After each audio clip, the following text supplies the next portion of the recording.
we as yoga teachers or yoga therapists, sometimes we see that the spirit or the abrupt contact with the spirit that sometimes comes as a result of yoga practice can be a problem. And we have seen a lot of people that have had what's called a spiritual emergence or emergency, where they think or feel they're going mad. It very much looks like being crazy. There's an upsurge of this amazing energy of consciousness, and they don't know what to do with it. In the best case scenario, the yoga therapist is able to deal with it properly, and in the worst case scenario, they just repress their students to not have to deal with it, with increasing the bad consequences of it. On the other hand, we as yoga teachers trying to help people become aware of the spirit sometimes clash with religion, or the person feels a contradiction between their existing religion and dogma and the ability to practice yoga and address the spirit. So my question is, if you were talking to a newbie or to a teacher dealing with a newbie, with a person who's new to yoga and wants to come into it, what would be your advice in terms of how to deal with these two aspects, spiritual emergency and conflict with your existing religion? Subhuji, go.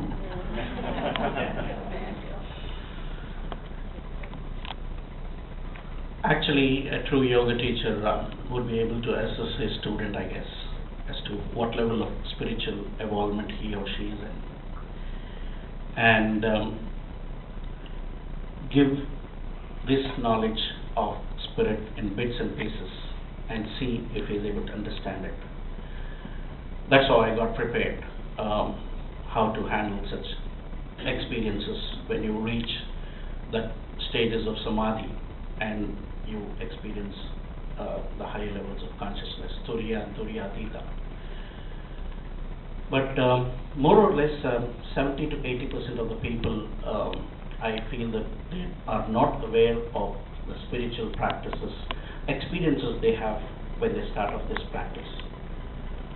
I feel that it is the duty of the yoga teacher and the therapist to really assess and caution them and not to overdo any of the practices, be it hatha yoga or pranayama or any other practice, because people do think that yoga and meditation is something to do with religion, and many of the people even resist coming to this practice because they think that whoever does yoga has to grow beards and become a monk and go and leave their families, which is not true.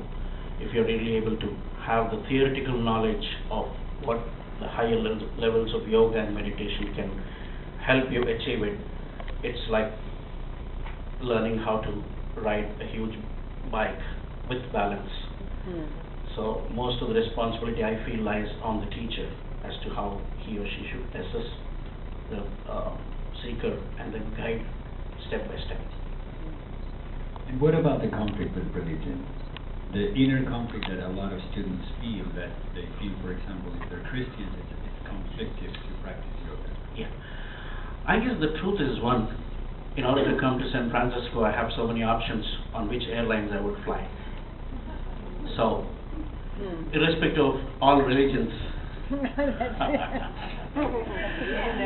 great answer. That's a great answer. You should not hurt the beliefs and philosophies of anybody. Probably somebody may like to experience the truth with bhakti. Somebody would like to experience the God with jnana. Somebody would like to experience with dhyana, and somebody would like to experience with karma. These are the four things: theoretical knowledge, practical experience, and becoming one. Everything is one.